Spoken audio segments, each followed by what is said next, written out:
राखी का त्योहार नज़दीक है। राखी एक ऐसा त्योहार जब बहन भाई की कलाई पर राखी बांधती है और ये एक पवित्र रिश्ते का त्योहार होता है। और मार्केट की बात करें तो दोपहर के समय मार्केट में ज़्यादा भीड़ नज़र नहीं आ रही है, लेकिन शाम के समय थोड़ी बहुत चहल पहल ज़रूर देखने को मिलती हैं। बहनें राखी खरीदने के लिए मार्केट में आती हैं और अलग अलग तरीके की जो राखियां हैं वो इस बार मार्केट में देखने को मिल रही हैं। धागे भी देखने को मिल रहे हैं जिन पर मोती सजे हुए हैं, साथ ही साथ बच्चों के लिए भी स्पेशल राखी देखने को मिल रही हैं। कुछ दुकानदारों से भी हम बात करेंगे, लेकिन फैंसी राखियां हों या और डिज़ाइन की राखियां हों वो यहाँ पर देखने को मिल रही हैं। और कुछ दुकानदार हमारे साथ मौजूद हैं, उनसे जानने का प्रयास करेंगे क्या कुछ कहना चाहेंगे। इस बार मार्केट में कैसी कैसी राखियाँ आई हैं?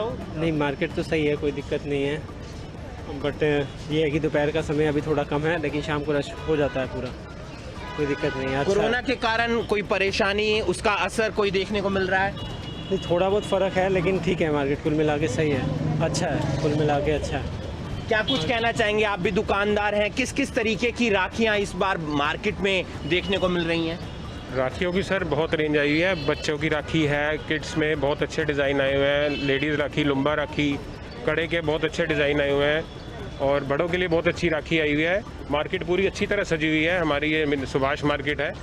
अब यहाँ पे बहुत वैरायटी मिल जाएगी, मतलब कस्टमर भी मार्केट में आ रहे हैं और कोविड का प्रोटोकॉल भी हम यहाँ पे फॉलो कर रहे हैं सब मार्केट वाले। और मतलब रश अब मार्केट में शुरू होना हो गया है थोड़ा थोड़ा।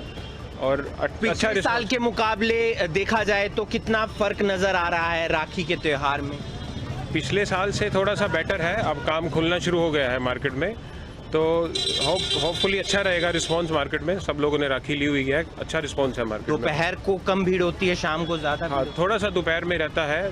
अभी गर्मी भी अच्छी है मार्केट में, तो शाम को थोड़ा सा रिस्पांस अच्छा होता है मार्केट। तो आप देख सकते हैं बच्चों के लिए भी यहाँ पर काफ़ी अच्छी अच्छी राखियाँ हैं, चाहे छोटे भीम वाली राखी हो, मोटू पतलू वाली राखी हो, तमाम और डिज़ाइन जिससे बच्चे खुश हो सकें वो राखियाँ यहाँ पर सजाई गई हैं। मार्केट के अंदर दोपहर के समय थोड़ी भीड़ कम जरूर होती है, लेकिन शाम के समय अच्छी भीड़ होती है। पिछले साल के मुकाबले इस बार राखी का त्यौहार अच्छा जा रहा है, ऐसा दुकानदारों का कहना है। उम्मीद करते हैं कि जिंदगी पटरी पर लौटे और मार्केट में भीड़ नजर आए ताकि लोग अच्छे तरीके से खरीदारी कर सकें और राखी का त्यौहार मना सकें।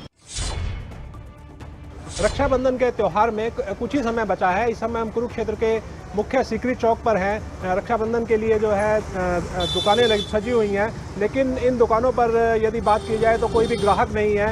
इसे कोरोना संक्रमण की तीसरी वेव का भय कहें या कुछ और कहें। आइए हमारे साथ रक्षाबंधन पर जिन्होंने भैया ने रखड़े लगा रखे हैं उनसे बात करते हैं। जी क्या कहेंगे?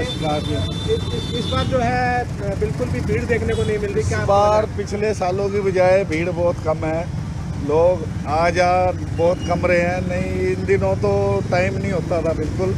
बाकी तो क्या वजह है? इसकी वजह क्या मानते हैं? कोरोना संक्रमण या कोरोना का तो कह नहीं सकते, आर्थिक मंदी कह लो जो है। कोरोना का तो इतना देखो, अब कोई मास्क तो लगा नहीं घूम रहा, कोई मास्क का तो कोई है नहीं। आप देखो मार्केट में तो कोरोना का तो कह ही नहीं सकते, आजकल कोई केस ही नहीं है इतने। तो बाकी देखो अब मार्केट वैसे ही जो है डाउन है, आर्थिक मंदी करके जो है। तो किस तरह की राखियाँ जो है इस बार आई? मेन जो है स्टोन वगैरह में जो है वीरा वगैरह की होगी, जो मेन होती है वीरा, हेलो ब्रदर वगैरह में जो मेन राखी की बहुत डिमांड है मेन। और ओम सात्विक वगैरह में, मोर पंख में, और बच्चों में खास तौर पे डोरीमोन, भीम वगैरह, सिंचन। इस बार जो मेन है सिंचन वगैरह राखी में, ये आइटमें जो है बच्चों के टॉयज में इनकी पूरी डिमांड है। तो देखिए किस तरह से जो है राखियाँ सजी हुई हैं, लेकिन जो ग्राहक है उनका ही इंतज़ार है कब ग्राहक आएगा और कब ग्राहक जो है इन राखियों को खरीदेगा। कुरुक्षेत्र से राजीव अरोड़ा, खबरें अभी तक।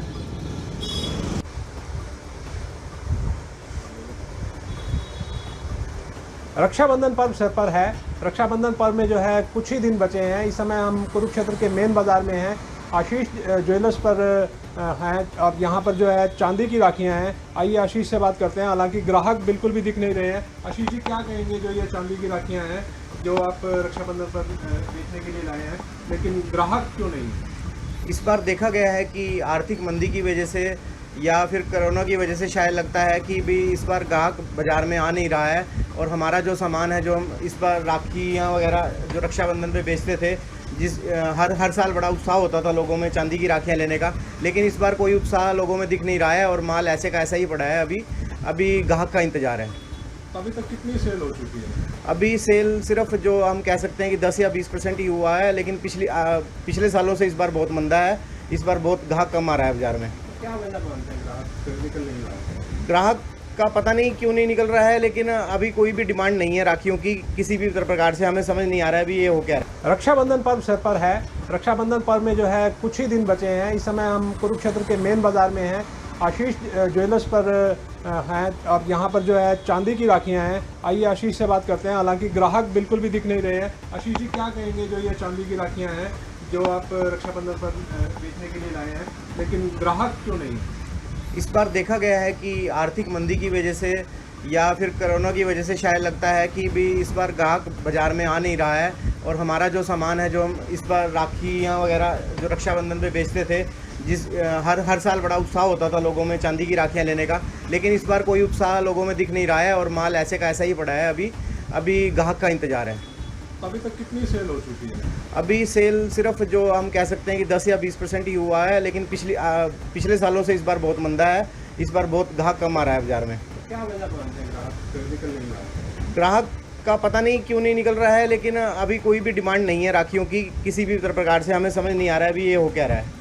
तो ये आशीष गोयल थे, जिनका साफ तौर पर कहना है कि अभी तक जो है कोई भी ग्राहक मार्केट में नहीं निकला है। मंदी लग रही है और सिर्फ 10% ही सेल हुई है।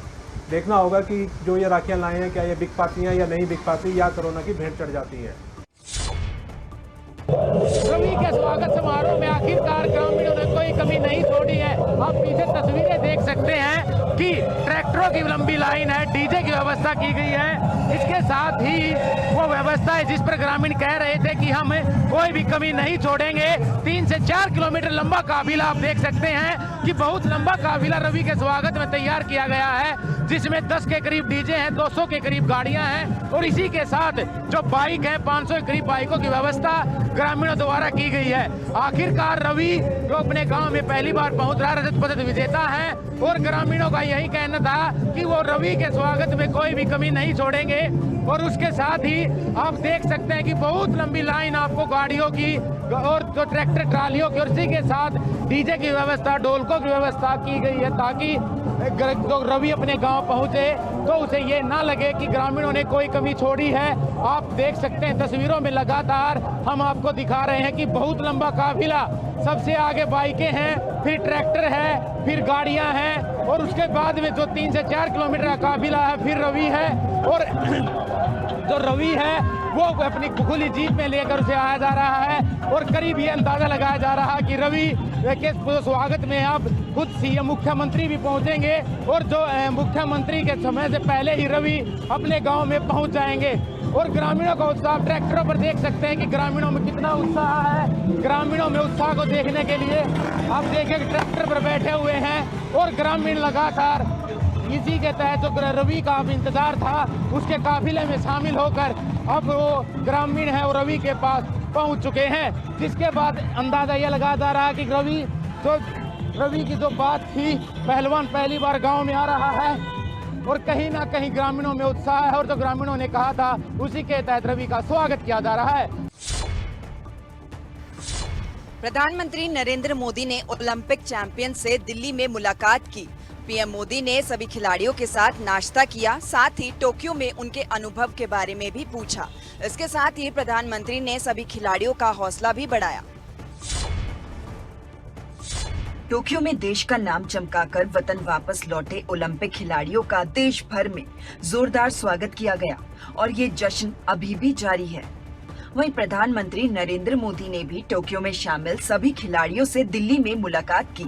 इस दौरान पीएम ने खिलाड़ियों के साथ नाश्ता भी किया। खिलाड़ियों ने भी पीएम को खास तोहफे दिए।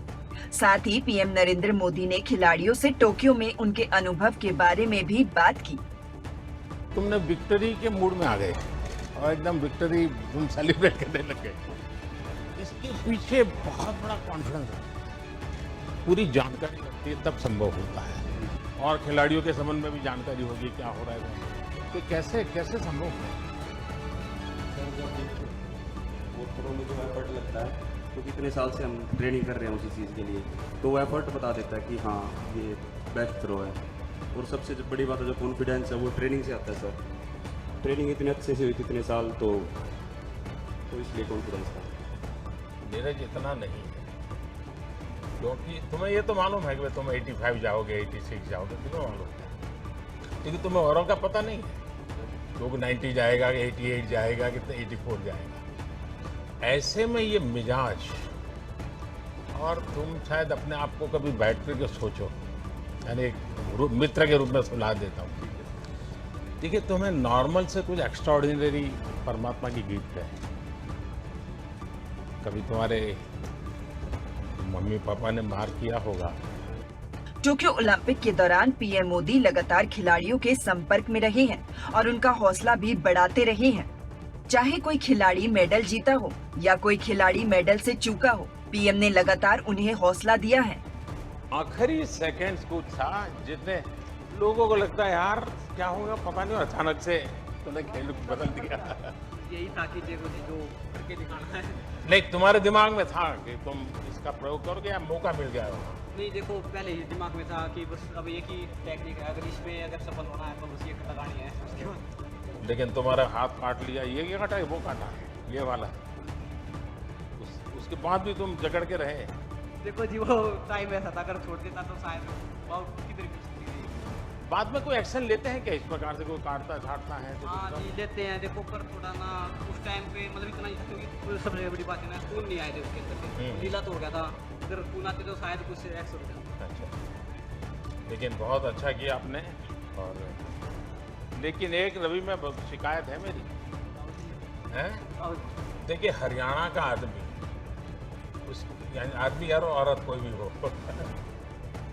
वो हर पल हर चीज में खुशी ढूंढता है। दरअसल प्रधानमंत्री के आवास पर एक खास कार्यक्रम रखा गया था, जहां टोक्यो में शामिल सभी खिलाड़ियों को आमंत्रित किया गया।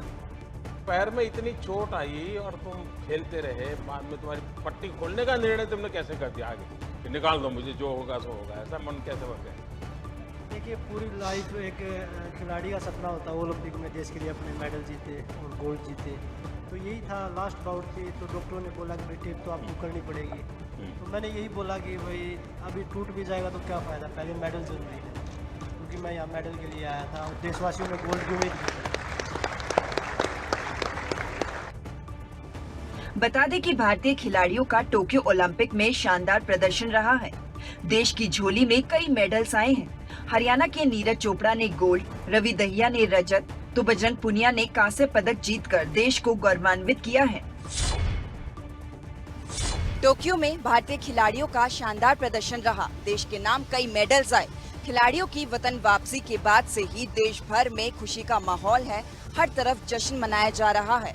जहां एक तरफ परिवार वाले अपने बच्चे के लौटने की खुशी में उनका भव्य स्वागत कर रहे हैं, तो साथ ही साथ पूरे देश को इन खिलाड़ियों पर नाज है। दादरी शहर के बीचों बीच डंपिंग पॉइंट पर कूड़ा डाला जाता है, वहीं मृत पशुओं को भी खुले में डाला जा रहा है, जिससे आसपास के नागरिकों को काफ़ी परेशानियां होती हैं। इसी के चलते गुस्साए लोगों ने दादरी महेंद्रगढ़ रोड जाम कर दिया। चारों तरफ गंदगी का ये ढेर, साथ में मृत पशुओं के शव। इतने कूड़े करकट को देखकर अच्छा खासा इंसान भी बीमार पड़ जाए। ये तस्वीरें दादरी शहर के बीचों बीच डंपिंग पॉइंट की हैं, जहां कूड़े के साथ साथ मृत पशुओं को भी खुले में ही डाल दिया जाता है, जिस कारण लोगों को काफी परेशानियां होती हैं। जहां गंदी बदबू से लोग काफी परेशान हैं, तो वहीं बीमारियां फैलने का भी खतरा बढ़ रहा है। इतनी फैला दी, कोई कमेटी वाला, कोई प्रशासन, कोई भी किसी की नहीं मान रहा है। यहाँ पर बोल छक लिया हम तो ये नहीं कहा, हमने तो प्रशासन ने कई थी उरे घेरा है ये कूड़ो। अरे भाई साहब, इतनी गंदगी हो गई, आज तो बैठ भी नहीं सका, इतनी बुदबू मारा है, छड़ी इतनी सड़ा है मारा है, नहीं कहूँगा। फिर भी नहीं मानते, ये महीना भर हो गया इनको कचरा डालते वहाँ से लगे थे ये, और यहाँ तक आ गए। अब खाते तो बच्चे दुखी पाते हैं, पहले तो खत्ती वहाँ थी। और क्या छोटे छोटे बच्चे इतने बता वहाँ जाके बैठते हो ये मुसीबत कितनी तगड़ी है ये। और कोरोना काल की कहते हैं कि कोरोना काल से बचो, ऐसे बचेंगे कोरोना काल से हम। वहीं लोगों ने बताया कि डंपिंग पॉइंट की 4 दीवारी भी नहीं बनाई गई है। ऐसे में डंपिंग पॉइंट का कूड़ा उनके घरों और दुकानों में आ जाता है। वहीं जाम की सूचना मिलने पर traffic police incharge Krishna Kumar अपनी टीम के साथ मौके पर पहुंचे। गिकाड़ा रोड पे डालते थे पहले, गिकाड़ा रोड बरसात की वजह से वहाँ खराब हो गया, गाड़ी नहीं जा सकती थी। अब वो वहाँ रास्ता ठीक हो गया, वहाँ कल से वहाँ डालेंगे। ठीक है, यहाँ कूड़ा नहीं डालेंगे कल से। उसको कोशिश करेंगे उठवा के वहाँ डलवाए। कोशिश हमारी इसको उठवा के और वहाँ डलवाया जाए ताकि बदबू ना आए और बच्चे वगैरह बीमार ना हो। वहीं ट्रैफिक पुलिस इंचार्ज ने मौके पर पहुंचकर लोगों को समझाया और डंपिंग पॉइंट हटाने का आश्वासन दिया, जिसके बाद ही लोगों ने जाम खोला। हालांकि लोगों ने अल्टीमेटम भी दिया कि 2 दिन में डंपिंग पॉइंट नहीं हटाया तो वे फिर से रोड को जाम कर देंगे।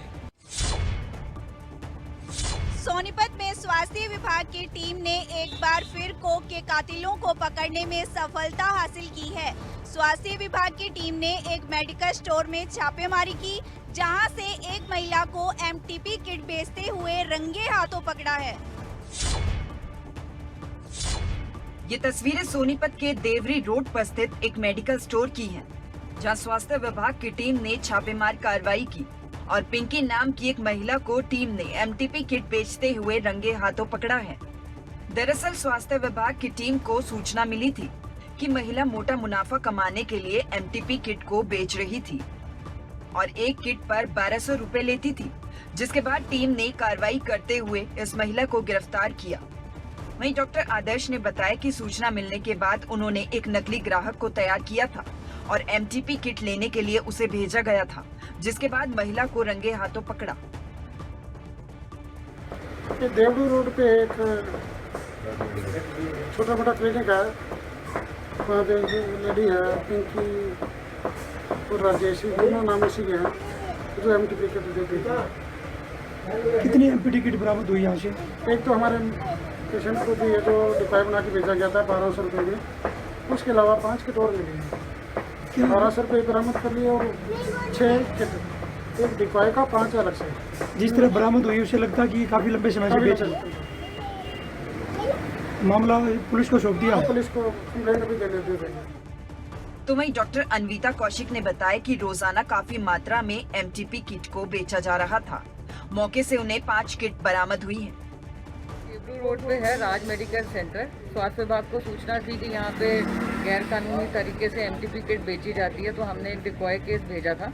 1200 रुपये इसने डिमांड करे थे, तो आज हमारे डिकॉय केस से इसने 1200 लेके और एक एमटीपी किट उसको दे दी। उसके बाद हम यहाँ राज मेडिकल पे पहुँचे तो हमने वो 1200 रुपये जिनके नंबर हमारे पास ऑलरेडी नोटेड थे वो भी रिकवर हो गए और हमारे डिकॉय पेशेंट को जो किट दी थी उसके अलावा पैक्ड 5 किट और भी इनके प्रीमाइसेस में बरामद हुई हैं। तो इससे देखने से यही लग रहा है कि इनका काम ये रेगुलर चल रहा था, क्योंकि जब 5 किट ये रख के बैठी हैं तो इनके ग्राहक इसका मतलब काफ़ी हैं। स्वास्थ्य विभाग की टीम का कहना है कि महिला पैसों की लालच में ये काम करती थी। फिलहाल आरोपित महिला को पुलिस के हवाले कर दिया गया है और पुलिस मामले की जांच कर रही है।